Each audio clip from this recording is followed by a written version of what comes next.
आइए स्टोरी आगे शुरू करते हैं। स्टोरी का 13 चैप्टर। दिल्ली में पीछे मुड़कर महक के घर की तरफ देखकर कहती हैं, हमेशा ये बंगलो कितना सुंदर लगता है। इस पर लिखा हुआ RS मैंशन कितना सुंदर लगता है। ये कहने के बाद वो दोनों वापस से अपने गार्डन की तरफ देखती हैं और अपने बंगले की तरफ जाती हैं तो बाहर ही उनके मम्मी पापा उनका वेट करते नज़र आते हैं। उनको देखते ही वो भागकर उनके पास जाती हैं और उनके गले लग जाती हैं।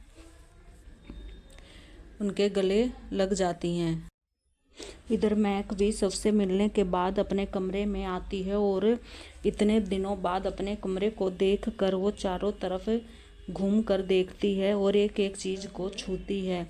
बालकनी में आकर अपने गार्डन को ध्यान से देखती है और अपने कमरे के गार्डन की बालकनी में थोड़ी देर झूले पर बैठकर गाना गुनगुनाने लगती है। उसे पता नहीं चलता इतनी देर हो जाती है कि उसकी माँ कमरे में आती है और देखती है महक अभी तक बालकनी में बैठी हुई है और अपने गार्डन को देख रही है जो उसने अपने हाथों से बनाया था। कमरे की बालकनी बहुत बड़ी और सुंदर थी जिसमें उसने अपने पसंद का खुद एक एक फूल चुन कर लगाया था। क्योंकि महक को फूल पौधे बहुत ज़्यादा पसंद है इसीलिए वो अपने आसपास के फूल पौधे लगा कर रखती है। ये सब देखते हुए थोड़ी देर बाद उसकी माँ उसके सिर पर हाथ फेर कर कहती है, बेटा कितनी देर से तुम यहाँ बैठी हो, इतने लंबे सफ़र से आई हो, थोड़ी देर आराम कर लो, फिर शाम को सब घर आ जाएंगे तो उनके साथ बैठकर बातें कर लेना। फिर वो अपनी माँ की तरफ देख कर कहती है, माँ ज्योति कहाँ है। उसकी माँ कहती है, ज्योति अपने कमरे में नहाकर सो चुकी है, मुझे लगा था तुम भी सो गई होगी लेकिन तुम तो यहाँ गाना गुनगुनाने में लगी हुई हो। महक ये सुनकर कहती है, माँ आप जानती हैं मुझे गार्डन कितना पसंद है और जब मैंने अपने गार्डन को देखा इतने समय बाद तो मैं अपने आप को रोक ही नहीं पाई और झूले पर बैठकर उन्हें निहारने लगी। ये सुनकर उसकी माँ कहती है, चलो जाओ थोड़ी देर पहले फ्रेश हो जाओ और फिर सो जाना, तेरे दादाजी को तुझसे कुछ बातें करनी है, इसीलिए वो कह कर गए हैं कि अभी थोड़ी देर में हॉस्पिटल से आ रहे हैं और आकर शाम को तुझसे बातें करेंगे। ये सुनकर महक कहती है, ठीक है माँ, मैं अभी थोड़ी देर आराम कर लेती हूँ। ये सुनकर उसकी माँ वहाँ से चली जाती है। महक वॉशरूम में जाकर नहाती है और फिर जल्दी से आकर बेड पर लेटकर अपनी आंखें बंद कर लेती है। आंखें बंद करते ही उसे थोड़ी देर में नींद आ जाती है क्योंकि वो भी सफ़र से थकी हुई थी, इसीलिए वो भी जल्दी सो जाती है। थोड़ी देर बाद उसकी माँ दोबारा रूम में आकर देखती है तो महक सो चुकी थी। ये देखकर उसकी माँ उसके पास आती है, उसके माथे पर किस करती है और अच्छी तरह से ब्लैंकेट कवर करके AC ऑन कर देती है और वहाँ से चली जाती है। दिल्ली तारा देवी हॉस्पिटल। ये हॉस्पिटल महक और उसके परिवार का है। ये हॉस्पिटल महक के दादाजी ने अपनी माँ के नाम पर बनाया था जिसका नाम उन्होंने तारा देवी हॉस्पिटल रखा था। यहाँ के डीन महक के दादाजी हैं। यहाँ पर हर तरह का इलाज होता है, महंगा भी, थोड़ा सस्ता भी और फ्री में भी। महक के दादाजी एक ट्रस्ट भी चलाते हैं जो महक के नाम से है और उस ट्रस्ट के हिसाब से जिन लोगों के बिल भरने के लिए पैसे नहीं होते वो उनका फ्री में इलाज करते हैं। यही बात दादाजी और उसके परिवार को सबसे अलग बनाती है। दिल्ली में उनके यहाँ दिल्ली के काफ़ी रिस्पेक्ट है और जिन लोगों का इलाज ट्रस्ट के जरिए होता है वो लोग अभी खुश होते हैं और महक से बहुत प्यार भी करते हैं क्योंकि उस ट्रस्ट के हिसाब से उन लोगों का जब इलाज होता है तो उनकी फ़ाइल पर महक के सिग्नेचर होना ज़रूरी है। जिसकी फ़ाइल पर महक के सिग्नेचर नहीं होते उनका फ्री में इलाज नहीं होता। यही वजह है कि महक इस हॉस्पिटल का एक अहम हिस्सा है और इसी सिलसिले में दादाजी को आज महक से कुछ बातें करनी थी क्योंकि मरीज कई दिनों से महक का इंतज़ार कर रहे थे। जब महक अपनी फ़ाइल पर सिग्नेचर करेगी उसके बाद ही उनकी सर्जरी होगी और ये हॉस्पिटल में काफ़ी डॉक्टर जानते हैं, बहुत ही एक्सपेंसिव।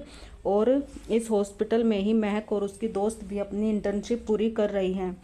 महक, अंजलि और पायल की इंटर्नशिप पूरी होने वाली है और ज्योति की इसी महीने शुरू हुई है, इसीलिए वो सब कल यहाँ हॉस्पिटल में ही आएंगे। दादाजी तैयारियां करवा रहे हैं ताकि उन सबको कल आने के बाद यहाँ पर कोई परेशानी ना हो। दादाजी अपने कैबिन में बैठे हुए और अपने पेशेंट की फाइल थोड़ी देर बाद उन्हें एक नर्स बुलाने आती है, जो कहती है सर रूम नंबर 104 वाला पेशेंट बुला रहे हैं। दादाजी कहते हैं लेकिन उनको तो आज छुट्टी मिलने वाली थी, तो वो हॉस्पिटल में क्या कर रहे हैं। ये सुनकर वो नर्स कहती है वो महक मैम से मिलना चाहते हैं। जब हमने उन्हें बताया कि वो छुट्टी पर हैं और शायद वो कल से हॉस्पिटल आएंगी, तो उन्होंने कहा है कि वो कल महक मैडम से ही मिलने के बाद छुट्टी लेंगे। ये सुनकर दादाजी कहते हैं इस महक ने हर पेशेंट का दिमाग ख़राब करके रखा है। हर पेशेंट को अपने पास महक चाहिए उसका इलाज करने के लिए। अगर ऐसा ही चलता रहा तो ये दिन दूर नहीं जब ये हॉस्पिटल में लोग आकर सिर्फ यही कहेंगे कि उन्हें डॉक्टर महक से इलाज करवाना है। ये सोचते हुए दादाजी के चेहरे पर हल्की सी स्माइल भी दिखाई देती है और वो सोचते हैं मेरी महक में सचमुच जादू है, वो हर किसी को अपनी तरफ खींच लेती है। भगवान करे मेरी बच्ची ऐसे ही खुश रहे और हर तरफ अपनी महक फैलाती रहे। यही सोचते हुए दादाजी पेशेंट के रूम में चले जाते हैं और उनसे जाकर कहते हैं जब आपको आज छुट्टी मिल चुकी थी तो आप यहाँ पर क्यों रुके हुए हो। आपकी इस हरकत की वजह से आपको एक दिन का किराया और देना पड़ेगा। तो पेशेंट कहते हैं कोई बात नहीं डॉक्टर साहब, इसी बहाने हम महक बिटिया से मिल लेंगे, और अगर हम आज छुट्टी ले लेते तो पता नहीं कब हम महक से मिल पाते, इसीलिए हमने आज छुट्टी नहीं ली। हम कल छुट्टी पर जाएंगे। हमने आपको इसीलिए बुलाया है, इसमें आपको हमारी मदद करनी होगी। अभी मेरा बेटा आने वाला है और वो कहेगा कि मुझे आज छुट्टी मिलने वाली है, तो आप उन्हें कहेंगे कि आप छुट्टी नहीं देंगे, मेरे कुछ टेस्ट बाकी हैं, वो करने के बाद आप मुझे कल छुट्टी देंगे। ये कहकर वो पेशेंट चुप हो जाता है और दादाजी की तरफ देखने लगता है। दादाजी पेशेंट की बात सुनकर पहले थोड़ा गुस्सा और होते हैं और फिर उनसे कहते हैं ये तो गलत बात है, इससे तो आपका बेटा परेशान हो जाएगा। तभी दादाजी बोलते हैं उन्हें अपने तरीके से बता दूंगा, लेकिन आप उन्हें ज़्यादा परेशान मत कीजिएगा, नहीं तो वो घबरा जाएंगे कि ऐसा क्या हुआ जो आपको छुट्टी नहीं मिली। ये सुनकर वो पेशेंट कहते हैं ठीक है डॉक्टर साहब, जैसा आपको ठीक लगे वैसा ही कीजिए, लेकिन प्लीज़ कल महक बिटिया को बुला देना, मुझे उनसे मिलना है। ये सुनकर दादाजी कहते हैं ठीक है, मैं कल सुबह महक को आने के लिए कह दूंगा, उसके बाद मैं आपकी छुट्टी मंजूर कर दूंगा। ये कहने के बाद दादाजी वहाँ से चले जाते हैं और अपने कैबिन में जाकर कहते हैं पता नहीं कैसे कैसे पेशेंट हैं, महक सब पर क्या जादू किया है। घर जाने के बजाय उन्हें हॉस्पिटल में रहना मंजूर है, लेकिन महक बिटिया से मिलना है। वो ये सब बड़बड़ा ही रहे थे, तभी उनके कैबिन का दरवाज़ा खुलता है और उन्हीं की उम्र के एक दादाजी अंदर आते हैं, जो उससे कह रहे थे क्या हुआ, तू ऐसे क्यों बड़बड़ा रहा है, क्या उम्र का असर हो गया तुझ पे। तो दादाजी खड़े होकर कहते हैं घर बैठ जा, यहाँ अस्पताल में क्यों बैठा हुआ है। ये सुनकर दादाजी उसकी तरफ देखकर कहते हैं अरे किशन जी जाइए आइए, और अपने मन में कहते हैं अब इनकी कसर रह गई थी मेरा दिमाग ख़राब करने के लिए। तभी हरिकिशन जी कहते हैं क्या हुआ, तू इतना चिड़चिड़ा हुआ क्यों लग रहा है, किसी ने तेरी भैंस को अंडा मारा है क्या। ये सुनकर दादाजी कहते हैं हमेशा ऐसी ही बकवास और जोक मारता है, कितनी बार कहा है अगर जोक मारने का है तो मुझे ऐसे मारा कर जिन पर मुझे हंसी आए, लेकिन नहीं, हमेशा ऐसे बकवास जोक मारता है कि मेरा सर फोड़ने का मन करता है।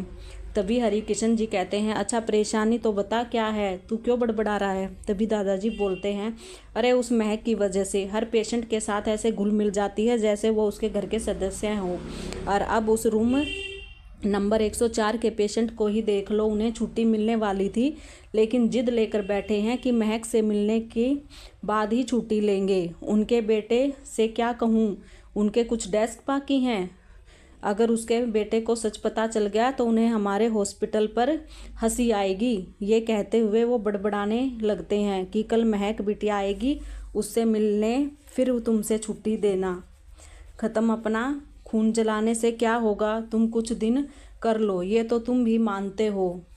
हमारी महक बिटिया में जादू है, वो हरिकिशन को अपनी तरफ आकर्षित कर लेती है, तो इसमें इतना गुस्सा होने वाली क्या बात है। ये एक पेशेंट की तो बात है नहीं, ये तो हर उस पेशेंट की बात है जो महक के अंदर होता है। तुम्हें वो लड़का याद है जो थोड़े दिन यहाँ पेशेंट बनकर आया था और जाते जाते महक को शादी के लिए प्रपोज कर रहा था। उस लड़के से महक ने कितनी मुश्किल से पीछा छुड़वाया था। ये सुनकर दादाजी के चेहरे पर स्माइल आती है और वो कहते हैं, हाँ वो दिन मैं कैसे भूल सकता हूँ। फिर वो पूरे दिन हॉस्पिटल में शेरनी बनकर घूम रही थी। मैं किसी भी पेशेंट से प्यार से बात नहीं करूँगी, लेकिन दिन ही वो सब कुछ भूल गई और अपना वही रूटीन शुरू कर दिया। हरकिशन जी कहते हैं, नहीं तो मैं कह रहा हूँ तुम इस पेशेंट से इतना क्यों चिढ़ रहे हो, फिर भी हमारी उम्र का ही है इसे तो फिर भी दादाजी, तो तुम भी सोचो कि ये महक कोई दूर के दादाजी हैं, महक से मिलने के लिए आए हैं, तो तुम्हें इतना बुरा नहीं लगेगा। ये अरे मुझे बुरा नहीं लग रहा, मैं तो उसके बेटे के लिए परेशान हूँ कि बेचारे को बिना बात का एक दिन का बिल पे करना पड़ेगा। ये सुनकर दादाजी, तो तू क्यों चिंता करता है, उसका बेटा बहुत पैसे वाला है, वो इस चीज़ को मना नहीं करेगा, तो अब चल कर अपने काम पर ध्यान दे। कब से यहाँ मेरी बच्ची की बुराई कर रहा है, और अगर मैंने महक को ये सब बता दिया तो वो तुझसे नाराज़ हो जाएगी। ये सुनकर दादाजी कहते हैं, अरे नहीं नहीं उसे मत बताना, नहीं तो पता नहीं क्या क्या बोलेगी और उसे हैंडल करना मुश्किल हो जाएगा। ये सब बातें करने के बाद दादाजी अपने और दादाजी के लिए 2 कप चाय मंगवाते हैं और दोनों बैठकर चाय पीते हैं और आपस में बातें करते हैं। दिल्ली एयरपोर्ट पर एक चॉपर लैंड होता है और उसमें से बंदिश बाहर निकलता है। वो अपने एरोगेंट अंदाज में एयरपोर्ट से घर आता है और एक गाड़ी में बैठ जाता है। उसके पीछे पीछे शेर खान भी होता है, वो भी पैसेंजर सीट पर आकर बैठ जाता है। तभी उनके आगे पीछे 2 गाड़ियां और होती है जिनमें ढेर सारे बॉडीगार्ड बाहर आते। जब बंदिश द डेविल की गाड़ी वहां से चलती है तो उसके पीछे पीछे उसके बॉडीगार्ड की भी गाड़ी थोड़ी दूर चलने पर उन्हें प्रेस रिपोर्टर दिखाई देते हैं जो वहीं पास में खड़े हुए थे। जब उन्हें दिखाई देता है कि बंदिश गाड़ी में बैठ गया है तो वो उसे पहचान नहीं पाए, लेकिन उस गाड़ी की तरफ देखते हैं तो उस गाड़ी पर डेविल के नाम से सिंबल लगा हुआ था। ये देखकर वो समझ जाते हैं कि ये तो इंडिया का मोस्ट